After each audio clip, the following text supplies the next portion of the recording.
Welcome to Voices of Impact with Dr. E, the podcast where meaningful conversations meet real-world impact. I'm your host, Dr. Eva Klechik, and each episode brings forward leaders, innovators, and changemakers who are shaping the future across healthcare, technology, business, and social impact.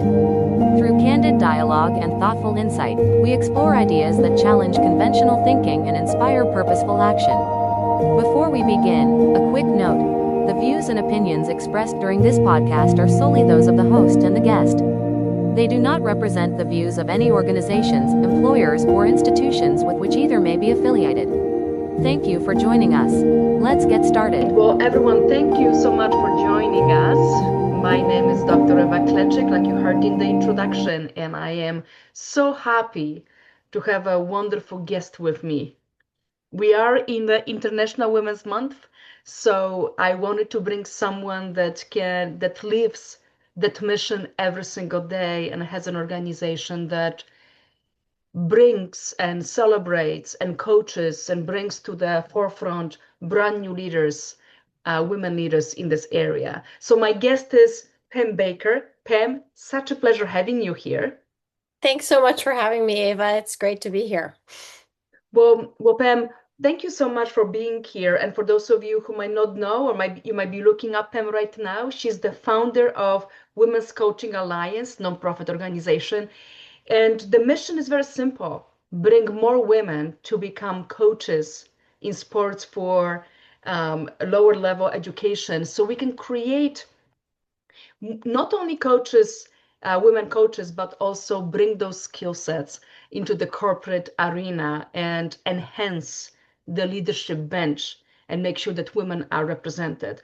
So as we are celebrating the International Women's History Month, this is such an important topic from my perspective, and we're going to dive in a moment into Pam's background and how she established the organization. But me being a leader in STEM and always being so passionate about bringing with me, giving that opportunity to young women pursuing technology and analytics professions, I couldn't be more happy to be discussing the leadership component with someone like Pam and spreading the news that it's not only what you bring in through your education, but learning how to be a leader can start from a very early ages, getting involved in sports, but ultimately become coaches and supporting young women and men as they are developing through their sportsmanship and their sports activities. So Pam, again, welcome to the show. And maybe we start with a little bit about you. Can you give us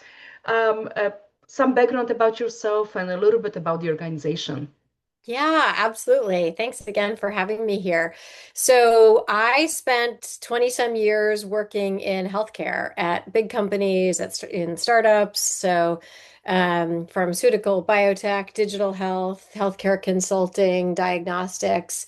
And that was really my path. And then in 2020, so we were all locked down because of COVID, and my husband Doug went to the doctor, got a diagnosis of stage 4 pancreatic cancer. I had worked at Genentech, so I knew enough about what the prognosis was there. And he passed away just a couple months later. And so it was at a time where the work that I was doing was largely in person. And so I made the decision to step back from that. But because he passed away at a time when we couldn't do funerals and bring people together, there was this effort to do something to keep the legacy of who he was alive. And he was somebody who was an athlete. He was the product of great coaching, and we have twin daughters who are now 18. But as soon as they got into playing sports, he was the first one to raise his hand and volunteer to coach them. And as he did it over a few years, he realized that in coaching girls, he would really benefit from having a woman coach with him, because he knew that their experiences and how they showed up and how they interacted with each other was very different than his experience as a boy. And every season, he would try to get women into coaching with him. And every season, he would come up short. And he would ask this question, where are all the women coaches? And so when he passed away, we decided to set up this fund at our local Parks and Rec Foundation designed to do what he was trying to accomplish and get more women into coaching youth sports. And I will tell you, my background is not as an accomplished athlete or as a coach. So when we set up this fund, I went out and talked to as many people as I could to say what makes a great coach. And the kinds of responses people would give me were how I would have responded if you asked me what makes a great leader. So I had been really fortunate to work for some great companies with amazing leadership training. So I knew a thing or two about what great leadership looked like. And so it was a really interesting insight for me to say, oh, great coaching is great leadership. And then we talked to different groups of women. We talked to moms and retirees. Moms had very full plates. Retirees had this bucket list they wanted to accomplish. And then we talked to female athletes, these young women in high school and college, and they were really intrigued by this idea of coaching. And they said, I've sports has done something powerful for me. I'm interested in giving something back to younger kids. They like the idea of working with kids in many cases. They also, many of them hadn't had many female coaches, so they could relate to this problem. And they like the idea of being the first. And so I asked them, what would get in the way of you stepping up to coach? And they said, dealing with the difficult parents. Mm-hmm. And at first, I thought that was a bit of a deal breaker. But what I realized is the skill set that sits underneath that is navigating conflict, influencing without authority, managing difficult interactions. And so I thought if we could give these young women the tools to navigate conflict and influence and so on before they really launch their careers, how much more powerful and impactful can they be as leaders? And so that's really where the idea started was how could we use this experience of coaching kids as a way for young women to develop the kinds of skills that if they're lucky enough for the organization that they work with, they will get some training in, but so many aren't. And so how can we not only ensure that those leadership skills are developed, but also front load them earlier on for young women so that they have them before they launch their careers instead of 10 and 20 and 25 and 30 years, as it was at the time that many of us learned how to navigate conflict and influence without authority and so on. And so that's what we built.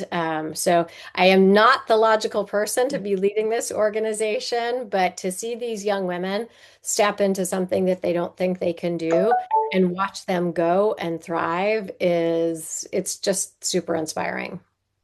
Well, first of all, thank you so much for that background. That's such an important part that you are bringing to the forefront. But I also want to mention that you are doing that in honor of your late husband. And I think keeping his legacy alive and building upon it's so inspiring. And I'm sure some of our listeners are probably not only looking at you with admiring you, but some of them can actually relate to the pain that you are still probably feeling, but also being able to support the mission that was so important to him and bringing this to the front.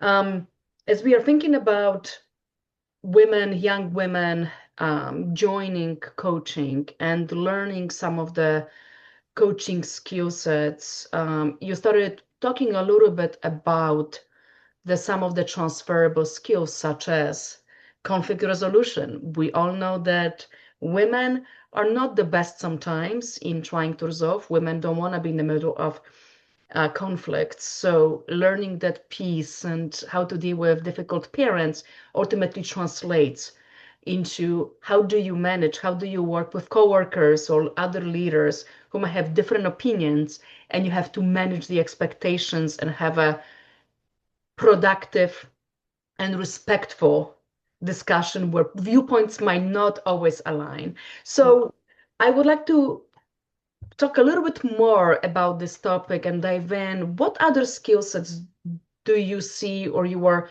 hoping that these young women develop Yeah. as they are joining the Women's Coaching Alliance and become coaches?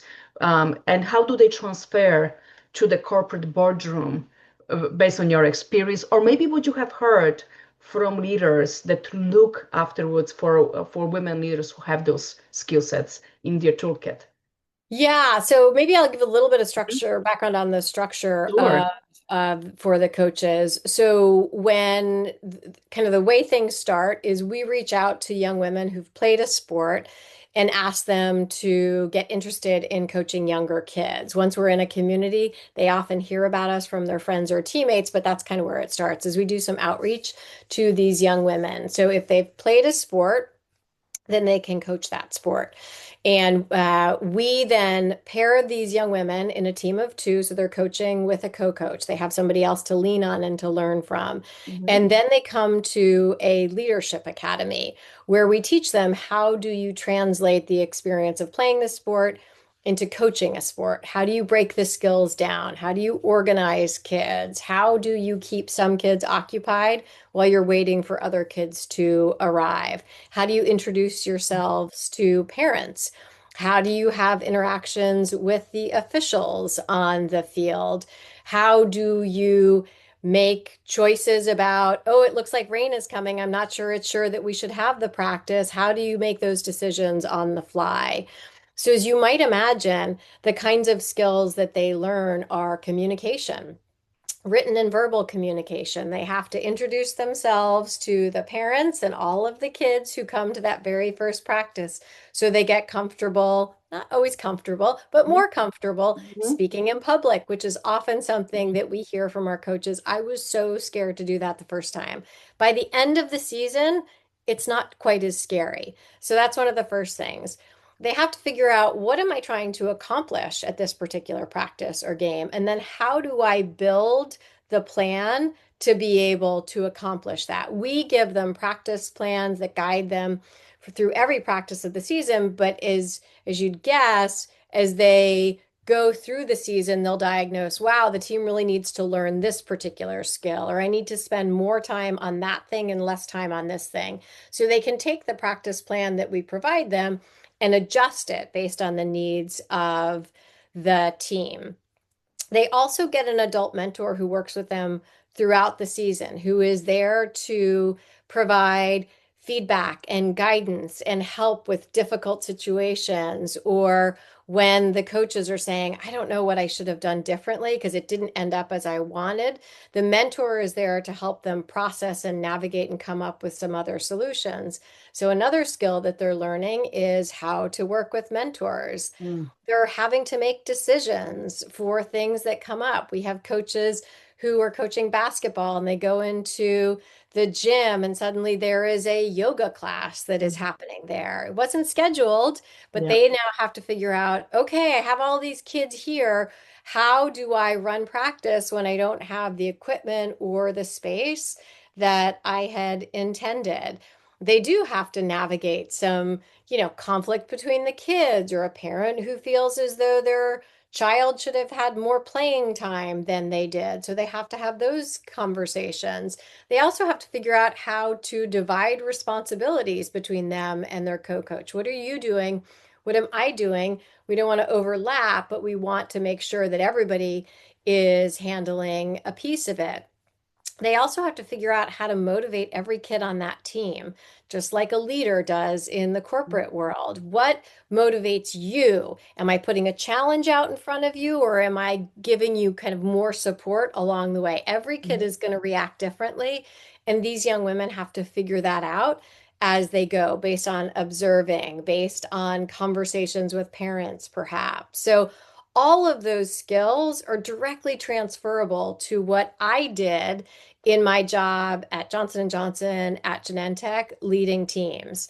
Who is on my team? What do I know about them? How do I figure out how to motivate them? How do I bring this group of people together where the sum is greater than the individual parts? How do I communicate effectively, knowing that different people have different communication styles and preferences?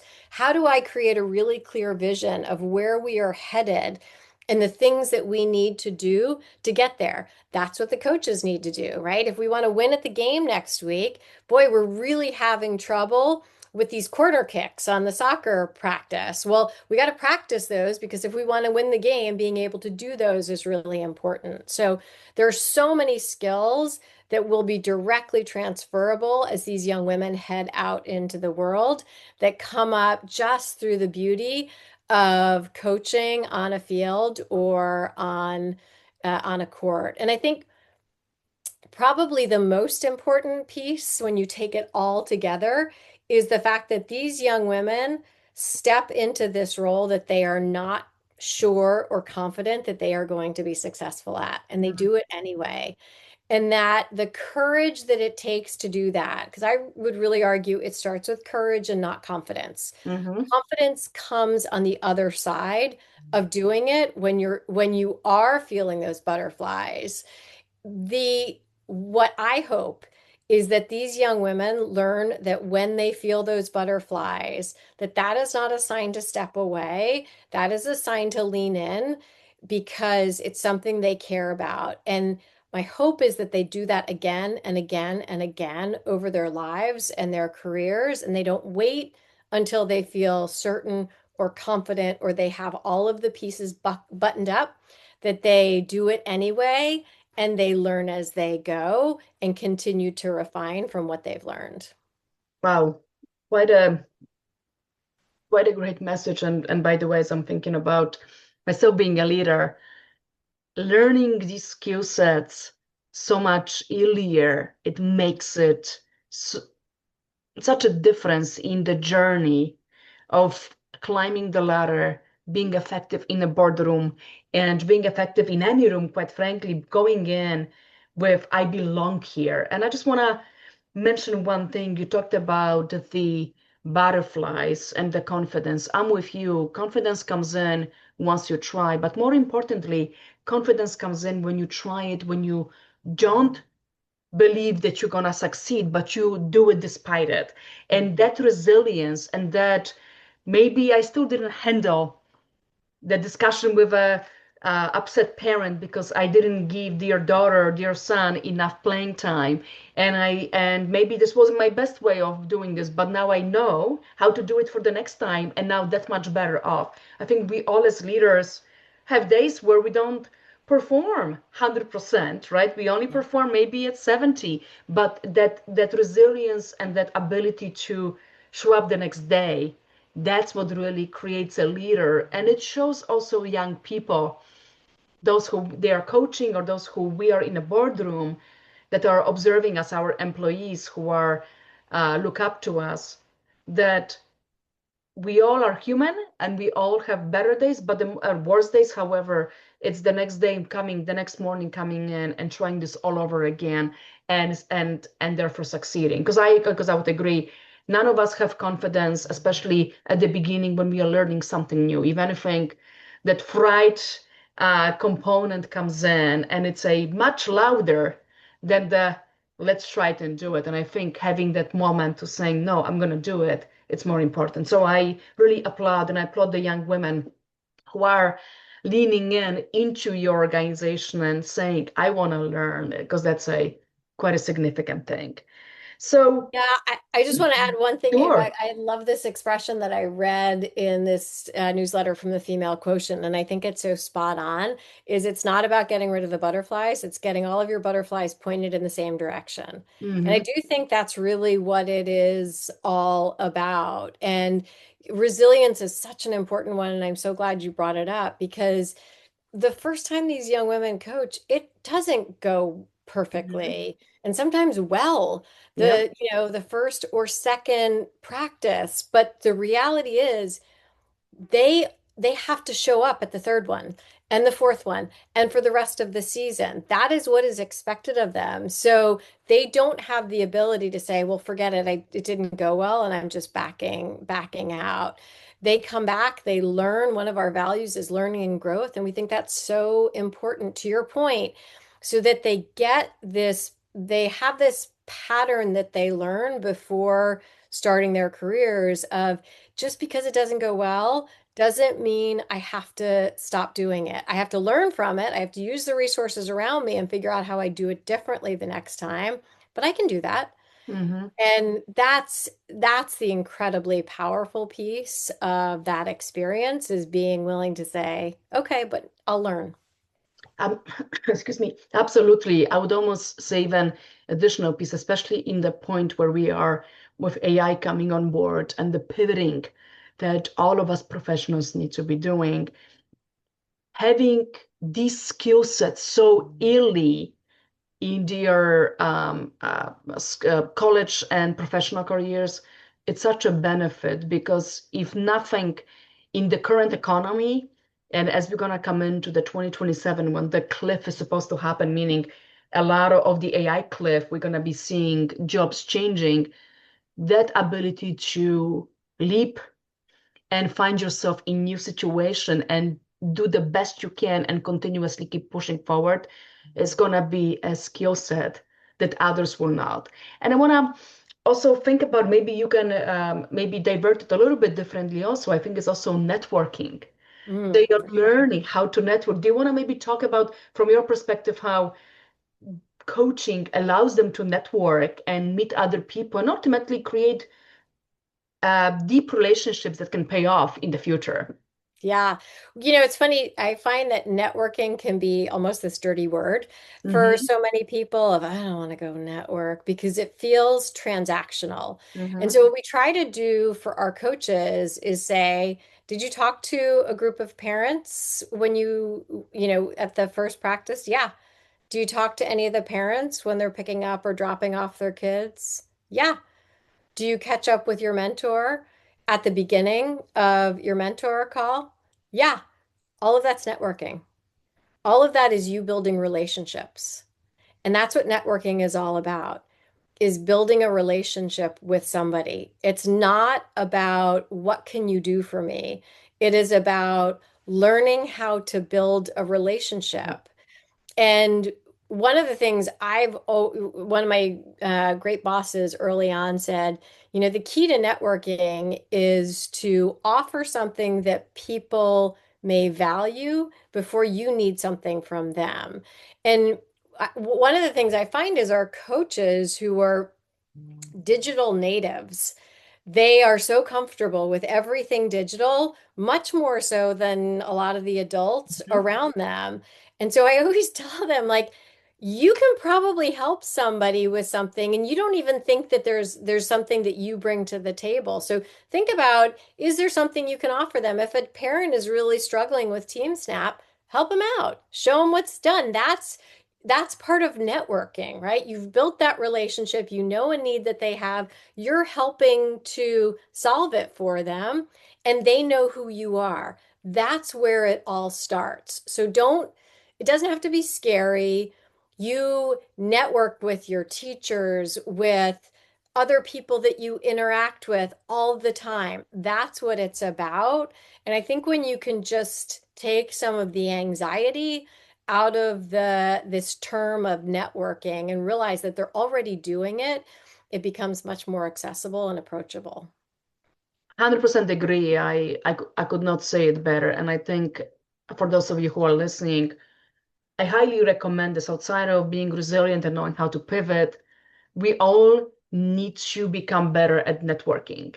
And there are many different ways of doing networking. You can put a reminder for every person when you last talked to them and just have a reminder a year or 6 months from today so you can connect back with them. To your point, also figuring out how to provide value to them. Find what you are good at that maybe someone doesn't have, whether it's helping a individual who is older, who might not know very well about the digital tools, maybe figuring out, maybe even thinking about it, teaching someone else about the sport. I've recently met a young man who has a YouTube channel with baseball, and he's teaching how to do the batting and how to talk to kids. And I think these are the transferable skill sets that allow you to have visibility, Mm. create authority because you are the leader in the space, but also become much more um, conversational and much more confident. So the next time you're gonna meet someone of a certain level, you will be able to speak so much more confidently and show up, because I think it's less about what you know, it's how you show up in that important discussion. So I really, really love that. So as we are thinking about the transferability of these skills, what is some of the feedback that you have heard from leaders that might have brought in your alumni from your organization into their companies, into their firms, and what is some of the feedback? What are they saying about those individuals? So I'll answer that in a couple ways. One Mhm. is that most of our coaches have been in high school, and we only Oh, started 3.5 okay. years ago. So we're not at the point where most of our gals are out in the kind of full-time work world. That said, we're already seeing these, what I think are amazing early indicators of how I expect they will show up. So I just had a conversation yesterday with a woman on our team. And there is a young woman who has coached with us for 3 seasons. She's a junior in high school. And she used to play softball. Hmm. And there were a number of folks at her school who were unhappy with the JV softball coach. They weren't having a great experience. There were people that were leaving the sport because they didn't like the coach. And, this had been apparently a bit of a trend. And so she was kind of on the bubble about thinking about was she going to play softball this season. And she decided that she was not going to play softball. And instead, she was going to put herself up as the person to coach the JV softball team at her own high school. Wow. So she reached out to her mentor and to this woman on our team and said, here's what I'd like to do. I would like to approach them about coaching the JV softball team. Could you help me? So, of course, they said yes. She went to them and said, here's what I'm thinking. Here's kind of what I'm planning to lay out. Here are the things that I think they may not be comfortable with because, oh, by the way, a high school student has never coached a high Mhm. school team. And they helped with some guidance. She put together a PowerPoint presentation, took that to the athletic director, who said this was the first time anyone had ever come to request a coaching job who brought a PowerPoint presentation with them. Not only did the athletic director say yes, this young woman has arranged to have her own father and another dad of some of the kids on the team be her assistant coaches. Mhm. And she is now going to coach softball for the JV team at her high school. She is 16 years old. Wow. Now, I cannot wait to see what that young woman does with all that she has ahead of her. We have another young woman who approached her local AYSO, the local recreational soccer league. She'd coached with us for their kids a couple seasons, and she said, I'd like to join the all adult board. Hmm. Imagine as a high schooler to Yeah. have the confidence to make that ask. And they told her Sure. no. And so she came back, she coached another season, went back to them. She tweaked her ask and her rationale. Mhm. And this time they said yes. And so she's sitting at the table with these adults with the perspective that she has something valuable to add to their conversations.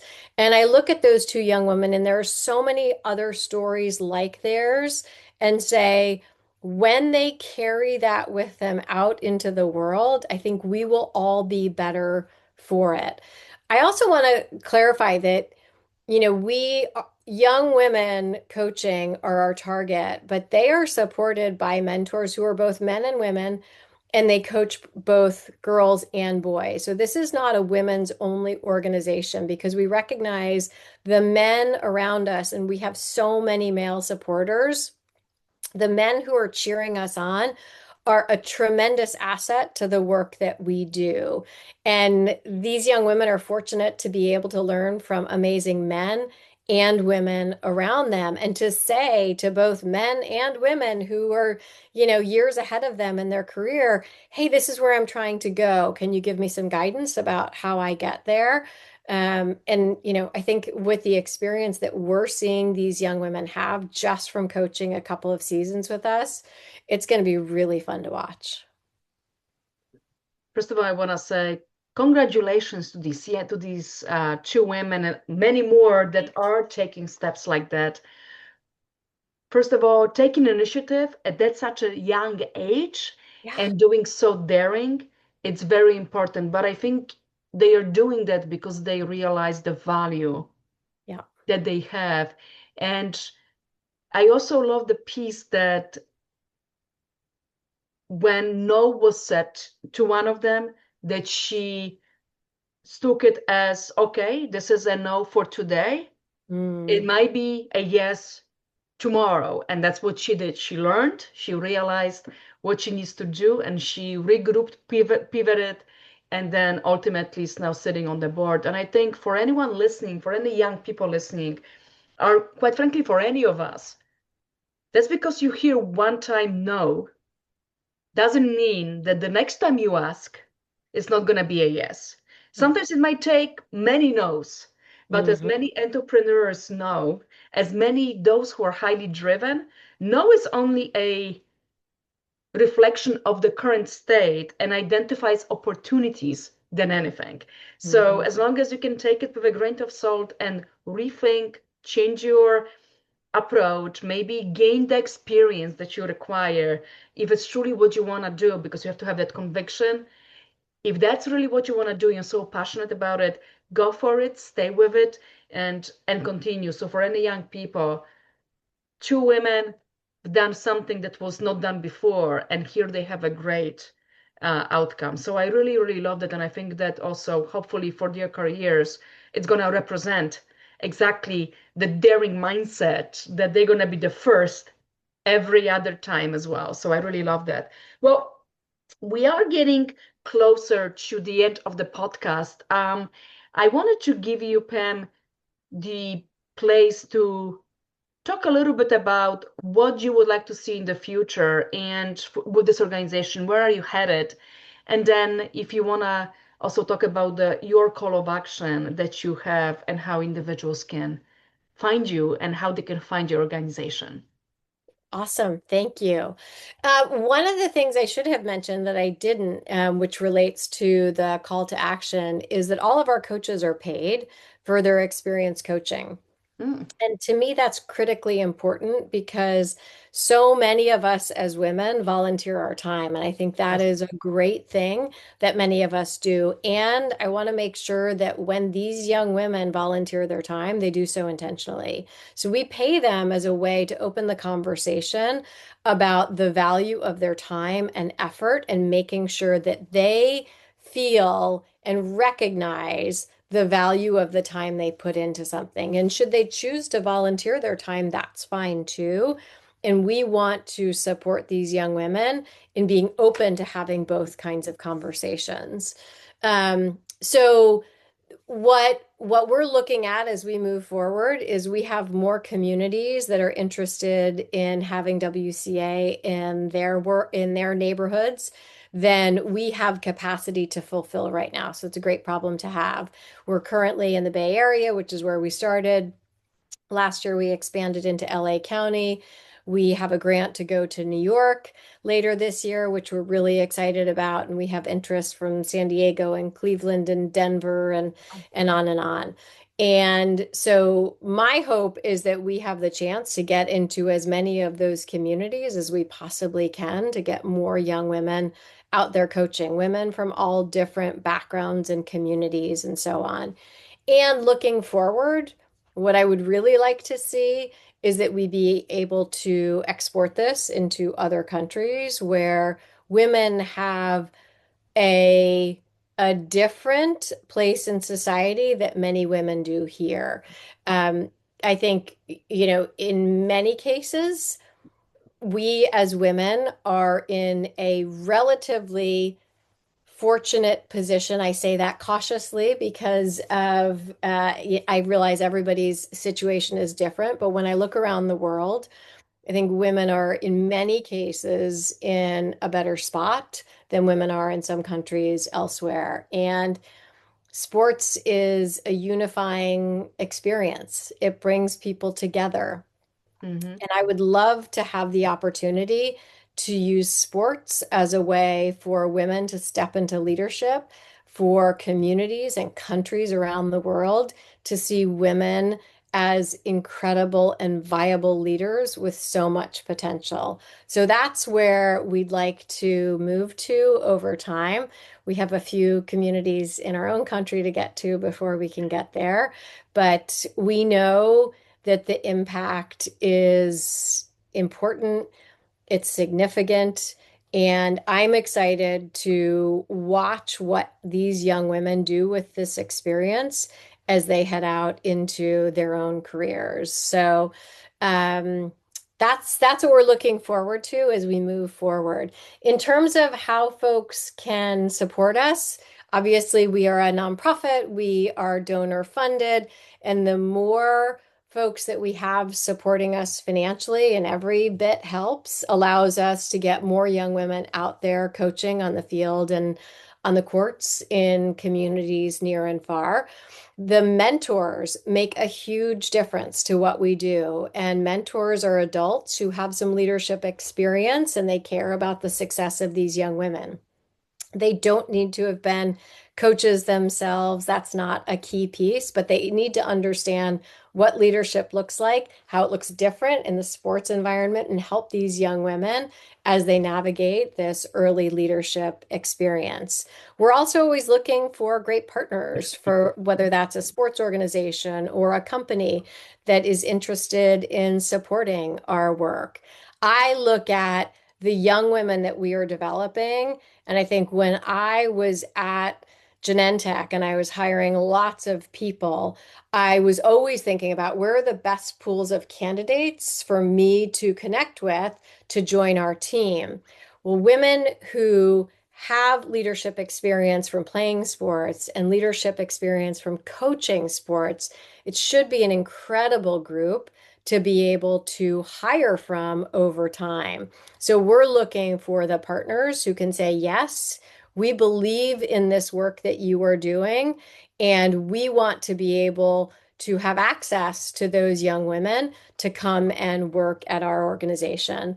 One of the things that we've done is at the end of last year, we kicked off a study to understand what the leadership skills are that women gain through coaching sports so that we can provide that data and create another reason for organizations to say this effort, getting women out coaching, is one that is worth investing in, even if you're not in the sports space, because of the leadership skills that are generated through the process. And oh, by the way, then you're doing good in your community. You're getting more kids out there playing off of wait lists and what have you. So I would say those are the three. Financial support is tremendous. Step up to mentor, tell another young woman about us to get her out there coaching, and helping us identify the partners that can help support our growth. Well, thank you so much. This is we're gonna post information about the link to your organization, as well as more information about your organization when we're gonna post this podcast, so anyone can click on it and connect with Pam and her supportive team. But if anyone is interested, especially in donating financial support, please do so, because this is so important. And I am touched by not only thinking about expanding to other cities in this country, but your mission going global, going international, and going to countries where women might not be seen, or young girls are not having the same opportunities and seen the same way as they are here in the United States, because sports really bring women and men together. It's a great way to socialize, but it's also a great way to learn. And having an organization that can support it and give those opportunities and create the bench of qualified leaders across the globe, I think it's a wonderful idea.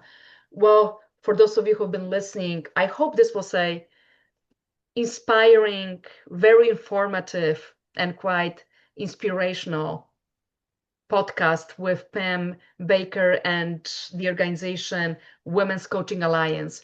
To me, especially as we are celebrating International Women's Month, what a wonderful message. And we're not only talking about it, but we have an individual here, Pam, who lives it and makes sure that International Women's Month is every month. And we have a bunch of young girls ready to take over after Pam and myself and many other leaders are ready to retire. So Pam, thank you so much for all you do, because we do need qualified, inspiring, and leadership-ready women entering the workforce. So your work is so important. I appreciate your time. Thanks so much for having me, Eva, and for having the discussion and letting us reach more people. So thanks for the work that you do and inviting me to be part of it. Wonderful. Thank you so much. Thank you, everyone. Bye-bye.